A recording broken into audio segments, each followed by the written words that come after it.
Welcome to the Legal Tech Insider presented by Blushark Digital. Dive into the latest and greatest technology with industry leaders to help bring your firm to the next level.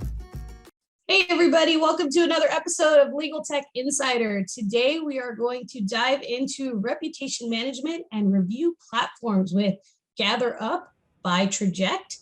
Today I have Steve Hartman with me, and we are going to dive into what makes GatherUp different from other products like it, learn a little bit about the culture and the history of the company itself, and really get a good idea of how can we get more reviews by doing less work and having processes.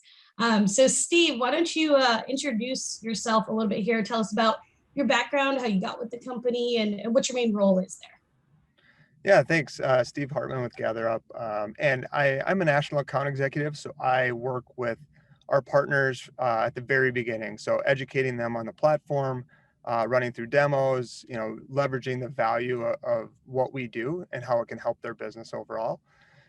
I've been with the company for almost 2 years now. I met the CEO at the time, Aaron Weike, through a friend, and he really sold me on the company and the culture and what they do. Ultimately, the thing that stood out to me was when he said, ever since businesses have been around, they've wanted to know what customers think, and that will never change, right? So having some of that perspective on what he was thinking about the company and what we do and how we help businesses listen to their customers really sold me on moving here to GatherUp. And I love that because it's so true that it's age old, right? It's the principles and foundation of having a business, but even more so, it's other consumers want to know what consumers think about your business, right? Being able to put that in a public place and say, hey, I see that all these folks have had a great experience, so maybe I will too. So as an account executive, we've got the right person here to tell us the ins and outs of the product. But let's start a little bit with, tell me about the history of the company. What led your founder to actually put pen to paper and create GatherUp for his audience? Yeah, so we were founded by three individuals: Don Campbell, Thomas Hash, and Mike Blumenthal, and they were very involved in the local SEO space. And so understanding that reviews were a major part of that back then, and continued to grow, they knew that that was something they wanted to be a part of. So the company back then was called GetFiveStars. So when we launched in 2014, that's what it was called. It evolved in 2018 to GatherUp. Around 2016, they brought in Aaron Weike to be the CEO. He was a friend, local SEO expert as well, so he knew these guys at a personal level, professional level, and he really took off from there. When Aaron came on board, and I think that was kind of the niche that we had was, insiders in local SEO and digital marketing. We weren't a software company that got into reviews. We were a local SEO company that knew the power of reviews and how that could work for businesses and companies like that. So, we made the name change in 2018. And then in 2019, the fall of 2019, we were acquired by Traject. Traject is a software company that, they own a bunch of different brands and different verticals and industries. And so really the meeting there was around the culture and the right fit for us to sell. And we found that in Traject. It was really important. We had other offers before that to be purchased and turned them down based on fit and things like that. And so when we finally did sell, it was something that the company, the founders, Aaron, really felt comfortable with at that time. So that's actually a good point. A lot of times when a consumer will hear that you've been bought over, there's lots of questions that run through their mind that says, oh, well, how did the company values change? How did the employment change? How did the product itself change? During that transition, as you were there for that, can you tell me a couple of things that you really thought were smooth in that transition? What stayed the same, and a couple things that changed for the better? Yeah, it was an interesting time. Obviously, about 3 months afterwards, we had a pandemic. Navigating that has been a challenge for everybody, right? And so, I think what we found was that we were supported from Traject. We were still, most of the brands worked autonomously for the most part. but just having that comfort of a larger company that's, when you're bootstrapped and a pandemic hits, Mm-hmm. there's probably a little bit more fear of what's going to happen, if things dry up or whatnot. And so we were able to, as a brand, kind of navigate the pandemic pretty well. But I think a lot of that is from the top down, and having that assurances, having the financial backing to weather that storm when we unexpectedly hit that bump in the road. But 2021 is looking great. We're definitely seeing more activity, and so having that, again, that backing to navigate those difficult times and that transition. But going back to the transition itself, I think the culture fit was evident from the beginning. We all met up in Seattle, where the headquarters is, and GatherUp is a fully remote office, so we don't get together too often. But that was really, important, and meeting people face to face and having those conversations in person, and showing that we were valued by the leadership at Traject was really important for us. Okay, excellent. And so as we talk about one of the biggest positives there that you took away was having the ability to continue your brand, to build more during the pandemic when people were having to downsize. Let's talk a little bit about the product. So tell me a little bit about the evolution of the product from what's your main core items that your product provides to its users, and then how has it changed? What are some new products that have come out as you guys have grown? Yeah, I think at the core, what we do is we help our partners listen to consumers. We give them a lot of different ways for the customer to talk to the business. And we do that because not every consumer is comfortable leaving a Google review. Not every consumer is going to be comfortable leaving what we call a first-party review or answering survey questions. And so, or doing it by phone or by email, we want to give them options. So I think at our core, we talk about making listening a business superpower. And so we do that through a bunch of entry points that consumers can leave feedback for the business. We also help streamline some of this. So bringing in reviews from across the web into our platform. So it's one centralized customer experience hub where, you can see the reviews, you can filter, you can report out on that information. And then responding to many of the reviews as well, obviously, is very important for efficiencies. So, and I think, the other thing that sets us apart a little bit is the marketing side of it. Like I said, our founders were local SEO, digital marketers. And so we looked at it like, how do you take a review and amplify its power, right? Like, how do you make it social? How do you, put it on your website in a way that is going to drive up those SEO rankings? And so that's where our marketing features kind of came from, is solving problems in that digital marketing world.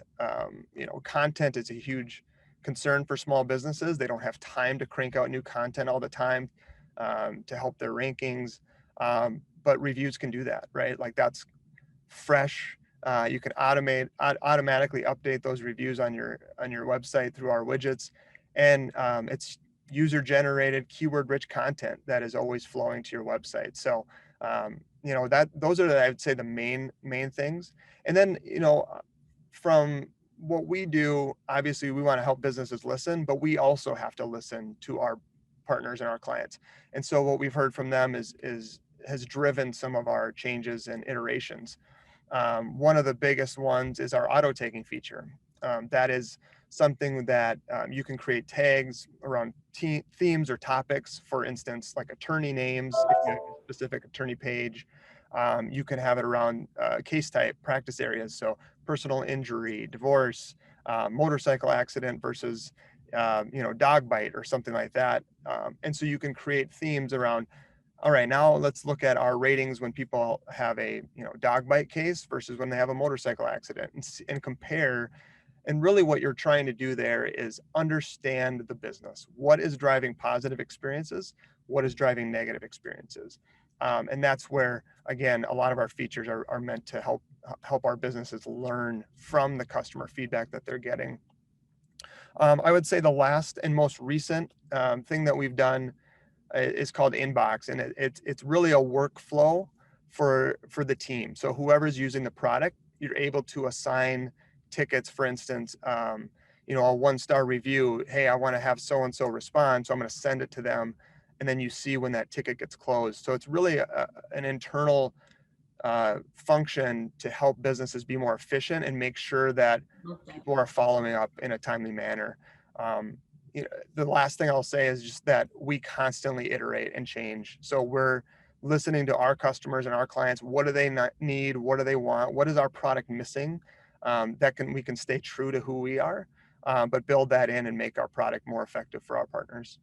Okay, excellent. So what I'm hearing as the biggest distinguisher of like you versus your competitors or review platforms in general is that you guys are really pulling all of these reviews and using that content to help further the marketing for your business, right? Versus necessarily generating new reviews. Is generating new reviews also part of your product where you can, you know, send out messages to clients who are happy and ask them to leave reviews and then push them out to Google My Business and other platforms like that as well? Yeah, absolutely.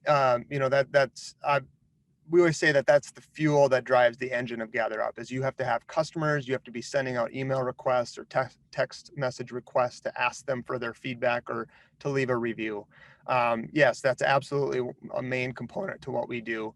I think that is what a lot of businesses in our space do, though. So that, you know, as in terms of, yeah, you know, that's a big part of it, but it's not a differentiator necessarily. Love it. You know, maybe how that looks and how that works is one thing we do is we focus a lot on Net Promoter Score. So the 0 to 10 ranking, basically your word of mouth index. And so, you know, that's something that we focus on a lot, especially with multi-location businesses, firms that have different offices, you know, 10, 15, 20 locations or more, because it gives them an easy score to compare. But, you know, anytime we can automate the customer being added to the system, doing integrations, whether it's Salesforce or HubSpot or MailChimp, things like that. We love to do that with our partners as well because it makes it easier for them. They don't have to worry about adding customers manually or uploading anything. You know, basically triggers happen in their system, customers get added, and we're sending out the email or the text message automatically on their behalf. Excellent. So then it's basically you guys take it to the next level, and that's that added benefit of really being able to listen to your consumers and use that for the better to improve your business. So I love that as an extra piece. A couple more questions on the product itself before we move to the audience. So you mentioned that you're able to pull reviews from different platforms all across the internet. A lot of your competitors focus solely on Google My Business. So when you're also pulling these reviews, I assume they're from, you know, you could do Avo, Yelp, Facebook. Are you also able to publish reviews to these platforms, or is the generation of reviews going just to Google My Business? So good question. So when you publish reviews on your website using our system, you can use these other websites, right? Like, so we'll include first-party reviews, Google, Facebook, Avo, lawyers.com, things like that. It's all dependent on the platform's terms of service, right? Like for instance, Yelp, we don't publish Yelp reviews on our partners' websites because Yelp doesn't want you to do that.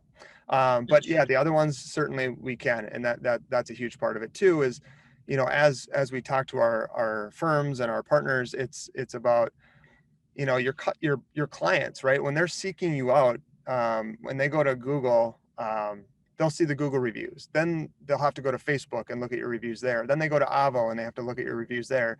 And what we do is we help our partners bring all of that information to their website, so their potential clients only have to visit their site to see their reviews and reputation. And it's a win-win, right? For the business, there's the SEO benefits, there's the lead generation benefits, but for the potential clients, it's a benefit too, because you're saving them a bunch of time.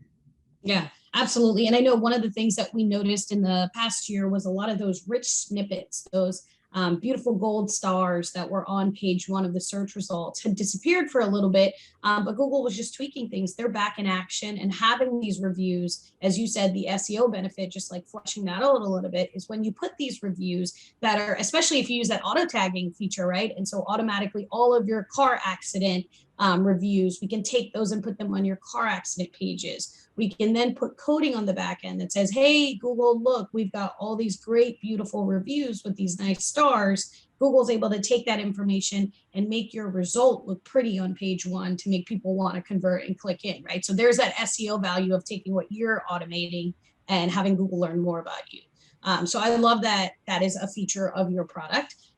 So let's move a little bit to your audience. So you mentioned, some folks who have 5 to 10 Google My Businesses can work with GatherUp, but what's the range, or what is the law firm that would benefit the most from using GatherUp? Yeah, that's a great question. I mean, obviously the answer is everybody. Yeah. Right. We work with businesses from 1 location to 10,000. I think that's another unique element of GatherUp, is that we can scale.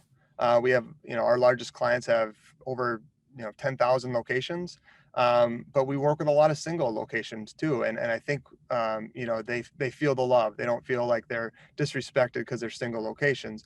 I think, when we look for a fit with our partners, it's generally around, like, do you value what your customers are saying about you?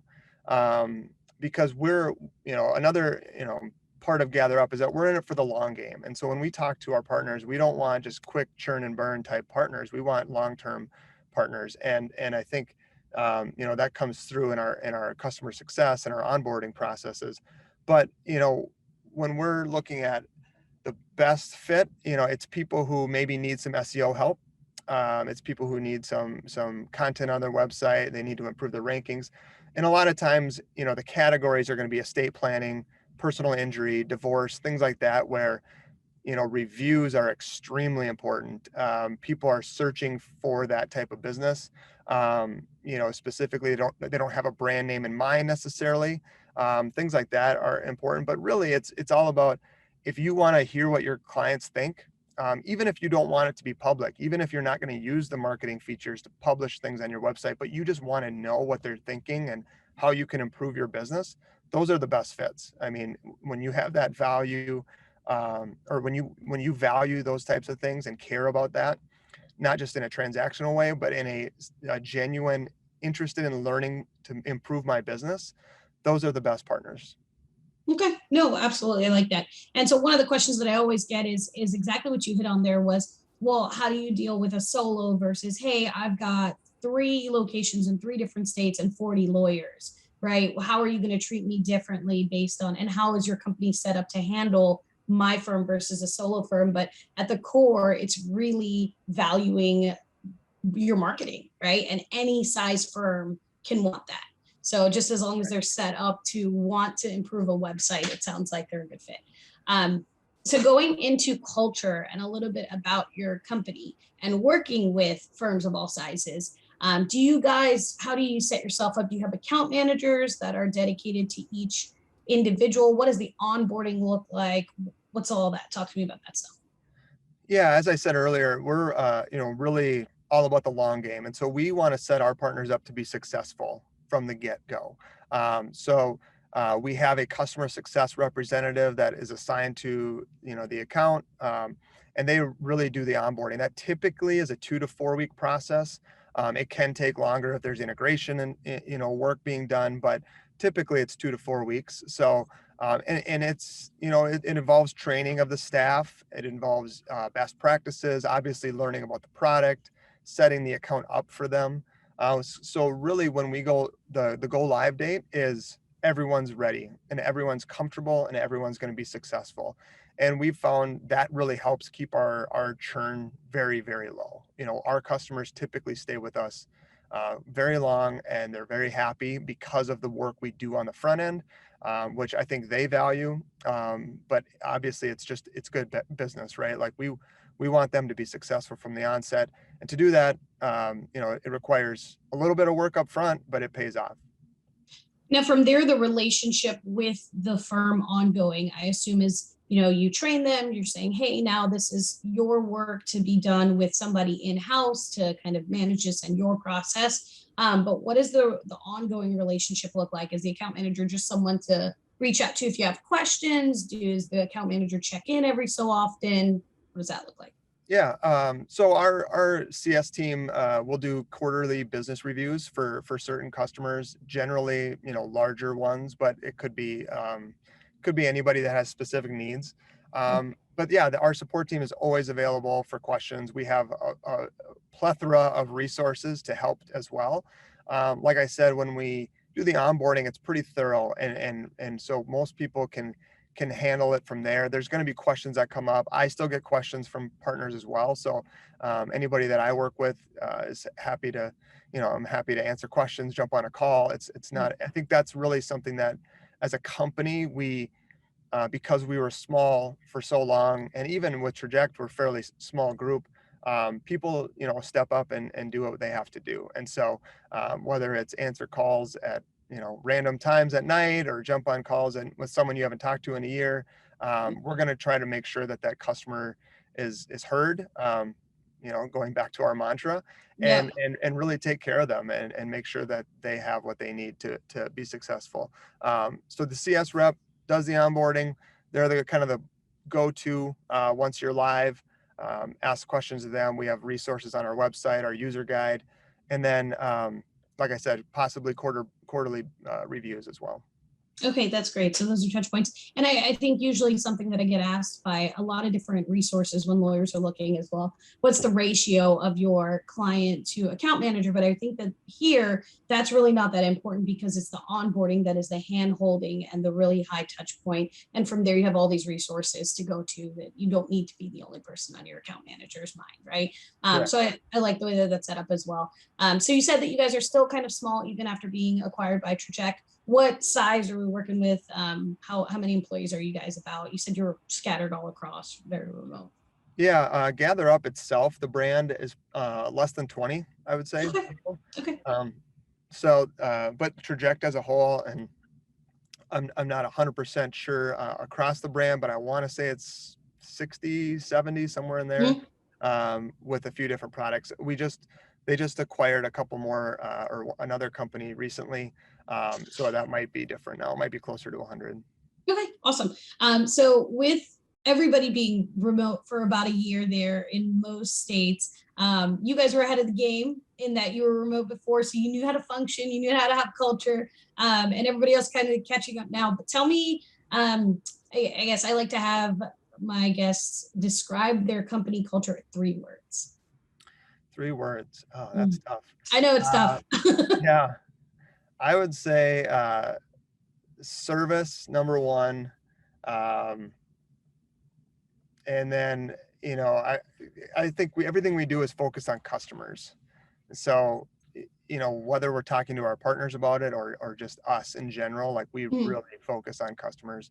And I don't think this is a one word, but I can hyphenate it possibly. Long game. I'll let you cheat. Go ahead. Yeah, Go ahead. long game. So like I said, like whether it's the onboarding, whether it's the marketing benefit of the product itself, everything's geared towards long-term success, not short-term wins. And so that those are the things I would say as a company we focus on is our customers, the service that we provide, and then looking beyond tomorrow with our success. Awesome. And as the SEO person here, I hear the long game, right? I know that things will take time. So really respect that. A couple of rapid fire questions here. A couple of things you've already covered in that you guys said, you said onboarding is fairly quick, with about 2 to 4 weeks. But do you guys offer a free trial or demo period to folks who are interested? Yes, we do. We have a 14-day free trial that people can check out on our website. So absolutely. And within that, even that, there's usually people checking in on you, right? So it's not just, because again, from my standpoint, we don't want people to trial it without knowing the full extent of the product. So the best case scenario is trial it, also do a demo so you can see everything that the product can do. And then from there, hopefully bring you on board. Okay, and then month to month or long-term contract? I know you're the long game, so it's okay if it is. We do both, right? Okay. Like, obviously there's going to be some benefits, some incentives to do Yeah. a annual agreement. We even have partners who do 3-year agreements, 2-year agreements. Um, but yeah, you can certainly do month to month as well. Whatever fits the, the business, if there's specific, working with attorneys is always interesting because you send them an agreement and it's looking at every word, right? So, Yeah. certainly have that, but we have plenty of law firms on our agreements as well. We have some that are month to month, and we have some going through agencies. Okay. And then I know that you do offer these services to law firms. Are there other industries that you guys also service, or are you legal specific? No, we're across all verticals. I think the legal, financial, insurance space is really popular for us. It's just an area that seems to really understand reviews and want them, need that feedback. But we're also in healthcare and restaurants and construction, HVAC, Mhm. everything in between. Okay. And then the question that everybody's always chomping at the bits for is pricing. So, price range, I know that you mentioned that you can work with solos to giant corporations. So, is there kind of an average cost structure, or share a little information about your cost structure, how you guys price out? Yeah, we're a location-based pricing model. So, Okay. 2 locations a month, $60 each, so $120 total for those 2 locations. A single is $99 a month. So that's how we price it out. Obviously, the more you scale, the more locations, the lower the prices per location. So it ranges. It can be 99. It can go all the way down to 25 for some of our largest partners. So, but yeah, And certainly. that is very competitive for a lot of the competitors out there for review platforms. So that's awesome to include Yeah, you. yeah. I mean, we don't want to be the cheapest. We value our product plenty, Yeah. but we do, like I said, like, and that's the reason we work with smaller businesses where some others maybe don't want to go at that entry level, because every business needs a service like ours, and we're happy to help businesses of all sizes. All right, so listening is a big thing for you guys. So our listeners over here are wanting to listen about your company as well. So give us something that most people will not find out about your company from the website or from reading about you. Something people don't know about GatherUp. Oh man. I told you Uh, these last questions are always just kind of out of nowhere. yeah, yeah. Um, let's see. Something nobody knows about our company. We do an annual retreat every year, which is Okay. always an interesting time. So in the past, it's been done in Northwoods Cabin of Minnesota. Okay. I don't know if that will continue or not, but That sounds that's like a always fun an interesting. time. Yeah. Well, what we do is it's part fun, right? It's part because we're fully remote. That's our time to get together and see people Yep. in person. But it's also, we spend 3 days basically trying to figure out where we're going next. Whether it's product or CS, or from a sales standpoint, like what are our challenges today and how do we move forward? And I think that's been a good company or cultural element to our business, because it gets us, our old CEO, Aaron, would always say, working on the business or working, you know, beyond the business. And like You like that was that? kind of our time to kind of step back instead of doing the day-to-day grind, to think big picture. What could we do and how could we change this, or what could be better? So that's I think part of our creative side too, and thinking beyond just the daily grind of our jobs. So. I think the value of that to a business to be able to say we are forward thinking is very important to consumers. So that is excellent. So with annual retreats comes lots of get to know you questions and lots of get to know you games. What's your favorite icebreaker? And then of course going to make you answer it. Oh man, favorite icebreaker. I kind of like the something that people don't know about you at a personal level. I think that's always interesting, because for me, it always creates a topic to discuss with somebody. If somebody's really into music or something like that, then it's like, oh, hey, what's the best concert you've seen lately, and things like that. So I love that question about what something you don't know about me. So. All right, so we did it for the company. We'll do it for you. What's something that our listeners don't know about you, but that's pretty interesting? Oh man, I always see you turn the tables, and then I'm always like, well, I'm not that interesting. I coached high school basketball for 13 years, so that's very cool. That was one of my passions for a long time. Had to kind of give it up a little bit right now with a couple of small kids at home. Okay. But I think eventually I'll get back into it. I've even started coaching my first graders basketball, so I'm getting back in already. But yeah, can't wait for them to get to high school, right? Get back on your level. Right. Did you ever have any basketball players graduate and go to college to play basketball? I did. Yeah, actually, I had one actually win a game in the NCAA tournament, March Madness. So he was a senior at North Dakota State, and they beat Oklahoma in the first round in, I want to say it was like 2012, something Very like that. cool. So, there's your 5 minutes of fame. I love that. That was pretty fun. Yeah, he had a huge block in like the first 5 minutes, and I was going nuts. So it was, very, very cool. Well, thank you so much, Steve, for your time today. We'll be sure to have the demo happening here in just a few minutes, where we can take a look at the platform if people are interested in looking further and how that looks. And then we'll make sure that your contact information is there if people want to schedule a demo or talk further with you about things. If you have anything else you'd like to share, go ahead and take a couple minutes to do that. Otherwise, thank you again so much for your time. No, thank you. This was great. Happy to answer anybody's questions as they come along, but really fun to do this with Blushark, and I hope people got something out of it beyond just what the product is. It's more about how we help businesses transform and improve. So thanks again for having me on. I appreciate it. Awesome. Thanks. Thanks for joining us for this week's episode of the Legal Tech Insider. Don't forget to stay tuned for new episodes and fresh insights by subscribing to our show on all of your favorite streaming platforms.